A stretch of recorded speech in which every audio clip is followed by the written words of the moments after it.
Have you ever gone into a hypnosis session and you kind of just feel stuck? You're like, I don't know what to say.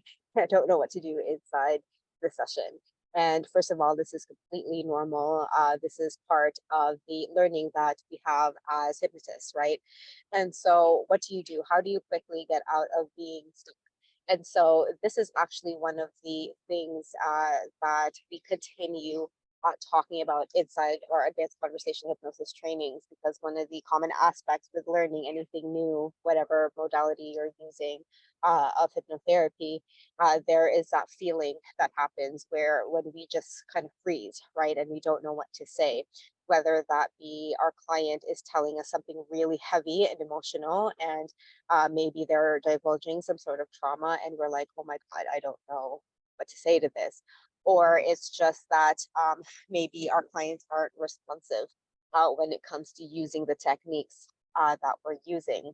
Either or, one of the best things that we can do to get out of it is to just pause, take a deep breath, and take a step back and really look at everything with a big picture lens. How I like to get out of it is that, is to know why this happens. And one of the things, it's not the only thing, but one of the biggest things that affect the ability to be stuck is that we're trying to do something. We're trying to overthink it. We're trying to force something with our clients. And when we do that, when we go into fix it mode, that is when our results become slower. And that is actually when we feel stuck.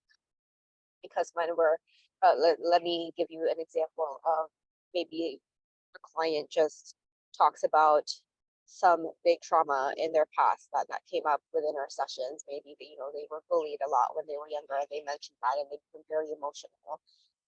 It's very easy for us hypnotists to empathize and even sympathize, right? To do both. I mean, that's why we came into this work to really help. But sometimes this really holds us back, and that's why the biggest thing that we can do is just pause, take a step back, and not fix anything. Easier said than done. But once we become aware of our own patterns, of our own feelings as we go through the sessions, it's going to be much better to get out of it. It's going to be much better to regulate ourselves for us to be able to help our clients optimally. When we go into fix it mode, when we become too sympathetic or too empathetic, then really that pulls us back from giving our clients the space and helping to guide them into the transformation that they came to us with. And so really the quickest way is to first of all be aware of our own patterns when we're actually becoming triggered. That might be things too, whatever they're talking about is something that is also being triggered within us. Everything's a mirror after all, right? And then just taking pause, taking a step back. And what I tell my ACH students is that if they feel stuck, just start at the beginning again. Ask the client, okay, so how do you feel about the question? How do you feel about everything? What's going on now?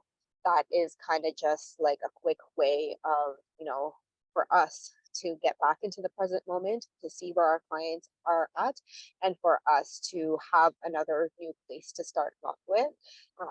Whenever we do feel that stuck, that way we're not stuck in one area. It gives us another direction to potentially go by again, so that we can continue truly helping our clients. So I hope that helped. Do you have any stories regarding being stuck inside your client sessions where you just don't know what to do? Let me know. If you have any questions, also let me know, and I will see you soon.